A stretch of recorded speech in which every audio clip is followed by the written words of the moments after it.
Hey, what's going on? I know I said in the end of the other video that I wanted to have the floor done by the end of the week, and today is Wednesday. A really bad congestion and all kinds of crap, and I felt like crap Monday, so I didn't work on it. And yesterday I went to karate with my kids, so that is what that is. I ain't been to karate in several weeks with them, so it was nice to go with them. So I'm gonna get back on this. I'm gonna start with this corner right here. I'm trying to come in here and cut this out the best I can and try and reshape this. And I'm gonna cut this piece out right here while I'm there. I got me a little corner cut out and I got me a little piece made. If you're wondering how I did that, I don't have any specialty tools. All I used was my vise, and I kind of just mimicked the curve and kept just tapping it around, and the vise grabbing it in different spots. It's not exactly perfect by any means, but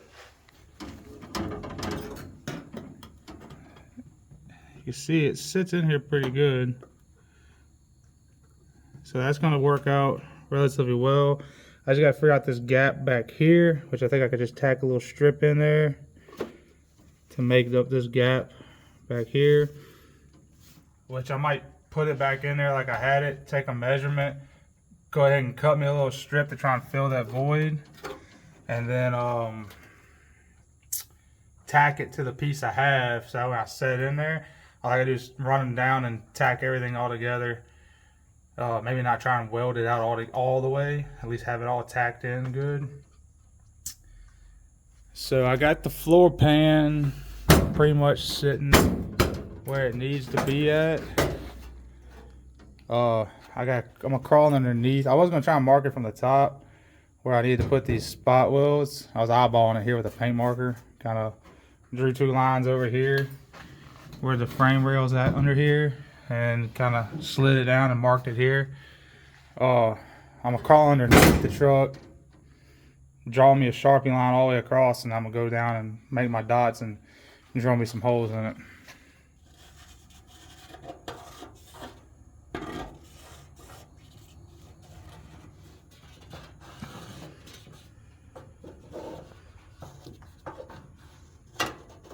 I got my lines marked for the frame rail.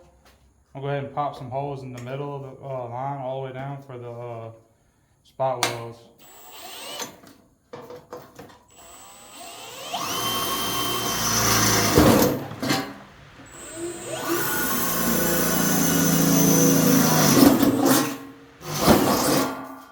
Real quick, I forgot. I went ahead and wire wheeled this and spray painted it black with that same black paint that I used before. And I forgot there were spot welds along here. So I laid the pan back in there and I marked them out. I just got I beat this down some because it was holding this up really high. So I kind of beat this down some. I just got to pick it up just a little bit and it'd be perfect. And then I can set this pan back in and start tacking it out. What's going on, everyone? So there's a big time gap between the first part of the video and now. I pulled a muscle in my back last weekend, and it kind of put me out for the most of that weekend and all week, pretty much until yesterday. So with that being said, I'm actually able to get back out here and work on some things, and I can work on what I was gonna work on last weekend. Real quick though, before we get to what I'll work on, real quick before I get to what I'm gonna work on, I want to show y'all. So I know if y'all watched the 3D printing video where I was setting up all of my tool holders and everything, I had printed these wrenches with this style hook, these round hooks. Well, these wrenches didn't like it. Like two of these broke. I got it. Yeah, 3/4 and 5/8 broke. And you know, that took out these wrenches. So I actually only took out two of them, the ones directly below those two. I ended up going and I printed more. Well, I didn't realize it, but the little baby 1/4 hook was underneath the ratchet right here last night, and I broke it. So I got all that squared away and straight now. Also in the video I said something about the vice grips. As you can see, I printed another one and I added a middle support here. The other one was turning into like the McDonald's smiley face from the commercials, kind of.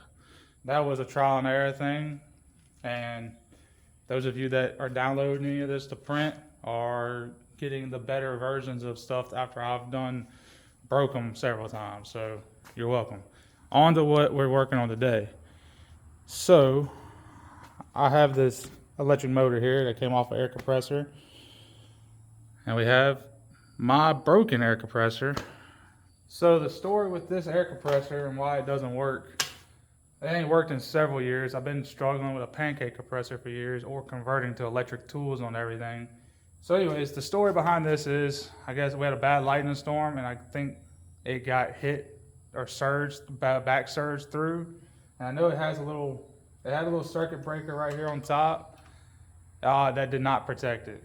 It fried the motor. I tried changing the capacitors because I did a bunch of research, learning stuff that I don't know anything about with electronics and capacitors, and messaging people that I know this stuff, and came to the conclusion the capacitors were bad. So I ordered 2 new ones, wired them up the same way the other ones were, and no bueno. It still does not run. So I got that new compressor over here. I know it used to work several years ago on the compressor it was on. It's been under a shed, but the actual air pump on that compressor is locked up. I'm working on swapping that out today.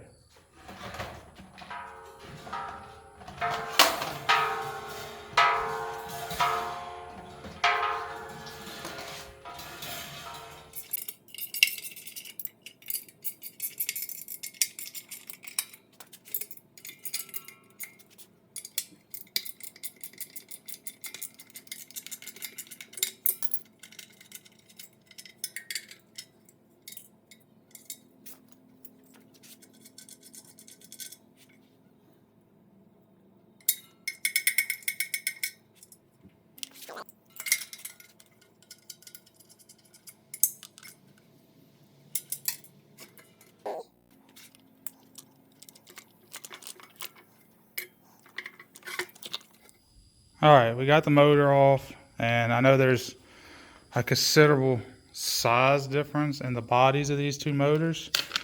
The overall size doesn't really matter. It's the things that matter with the frame sizes on the motor are your shaft sizes, length of shaft, and your hole placement, right? So if you look outside, around the outside, almost about 3 7/8. So if we come over here to this new motor,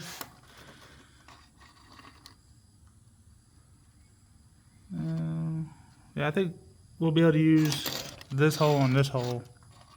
We're gonna put it on there just like this one is, and see how this monster shiv it's got on here does. I know it's a considerable size difference, but I just want to see how it acts.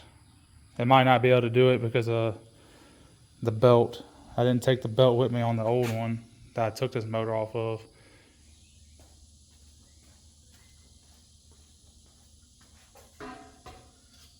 You can see the bolt holes are going to work out perfect. These 2 sets of holes. And like I said, I'm not worried about using the slotted ones because the base of my compressor frame is slotted. So anyways, let me get this thing bolted down and get the belt on it, and we'll figure out the wiring. I just want to start by saying that the way I was about to wire it up, I think it was for 220, because we decided to go read up on it, because I don't know a whole lot about wiring 120 and 220 on electric motors anyways. And the fact that it could be wired both ways, I didn't want to burn anything up, burn up a breaker, plug, a stretch of wiring, whatever. Even the motor, because I really want my compressor to work, because I ain't had a compressor in a long time. So the way it was wired up, like I said, I think it was wired up for 220. Come to think of it, there's a lot of stuff in where this was sitting at, that's wired up for 220, because there's a 220 outlet right there that I found out the hard way it was 220. I burned up a grinder one time. So anyways, I found out the hard way. I plugged a grinder into this outlet, and I burned the grinder smooth up. I mean, this thing was singing. And it was grinding its ass off. and I burnt that sucker smooth out. The bearings went out in it, and then it started smoking. So I learned that the hard way, costing me having to buy a new grinder. So you got to check all this with with an ohm meter and then with a voltage. And the write-up I followed, it's all got to do with your starting capacitors and everything and your windings. And I got it wired up. It's plugged in. I'll go ahead and I hooked this up. I forgot I changed this switch out a long time ago because I broke the little pressure relief piece off. And I put a new gauge on because I busted a gauge. So, ooh. That wasn't supposed to happen. Quick disclaimer. I am not an electrician. Do not follow my lead on wiring things up. Do your research or hire somebody. With that being said, I tried turning it on for y'all to show y'all it running. Apparently I must have had one of my capacitor leads. I had the same two leads for the same capacitor on the same power wire, and and it just wasn't jiving. And you're supposed to have them separated, so you're supposed to figure out which two, according to the thing I read with the ohm meter. You're supposed to ohm them, figure out which two go together, split them. You're supposed to wire them like that, like 135 and 246. And apparently I must have had like 125 and 346 or so. Well, you get the point. Anyways, I had it jumbled up. I fixed it. You can hear the air. I had it running, but there it is. And it's not really that loud. Actually, that's one thing I really liked about this compressor is that it's actually pretty quiet. Slid the compressor back into its little spot here. Tucked the wires in and wrapped the pothead, junction box, whatever you want to call it. I wrapped it with electrical tape for the time being because it doesn't have a cover. I think I got some compressor oil in my cabinet. I'm gonna go dig around and see if I can find it. I think I'm gonna change this oil out. That's some nasty looking stuff there. Try to catch it all, but I'm still making a mess on the backside.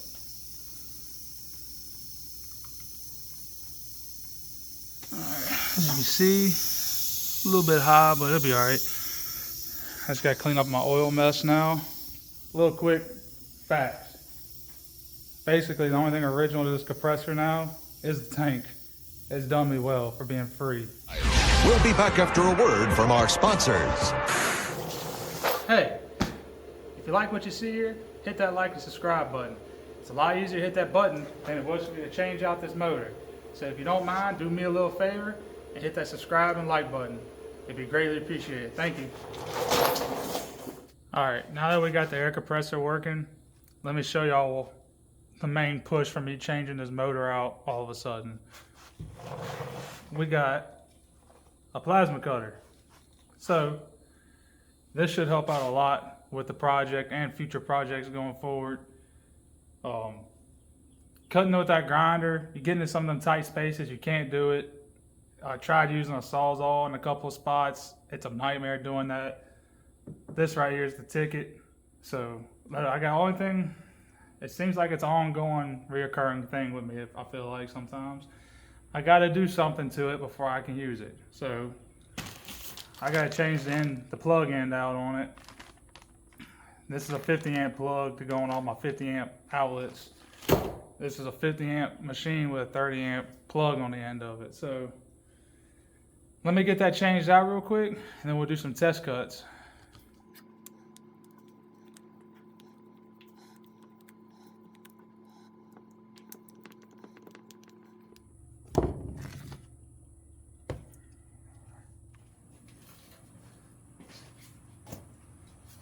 Alright, so this test piece I'm gonna cut is this old piece of flooring. And the reason why I'm cutting this is I need to take this upper piece and lay it out on the new floor pan so I can mark this hole and cut it. So that way I can access the body mount to change the bushings.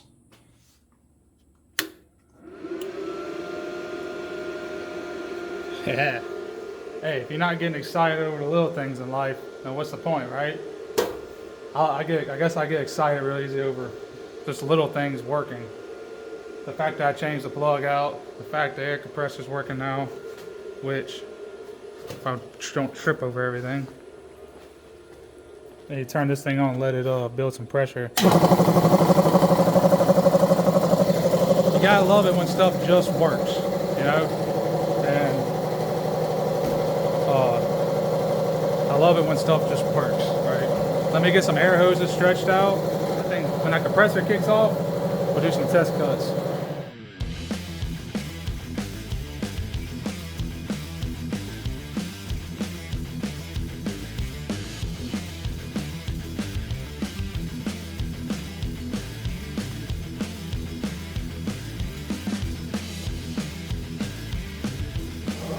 Show y'all. Pretty clean cut. I know it ain't straight by any means, but I got it laid in here. It looks about the right spot. I'm gonna mark it with a Sharpie, as it should be about how it was. I cut really close to the edge on this one side, and then you got all the marks right here from the spot welds, right? So I'm gonna go ahead and mark this, and I'm gonna get set up to cut it.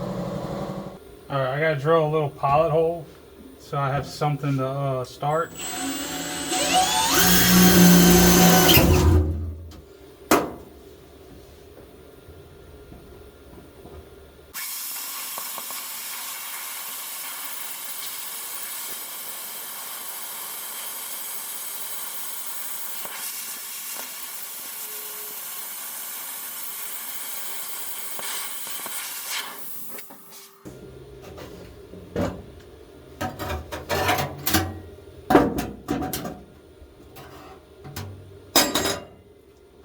Say I got that pretty good. Fucking, here we go. Now you got some light. This is a major game changer for sure. It shouldn't take me nearly as long now to cut panels out. So, and the cuts should be a lot truer and straighter. So that's gonna be it for this video. I know it doesn't seem like I got a whole lot done on the truck itself, but we got other things taken care of that are gonna help the progress of the truck tremendously. Changing that motor out on the air compressor and getting that plasma cutter set up right to where we can use it, which I'm very thankful for my dad letting me borrow it. Hope y'all enjoy this. I know it ain't much, but thank y'all for watching.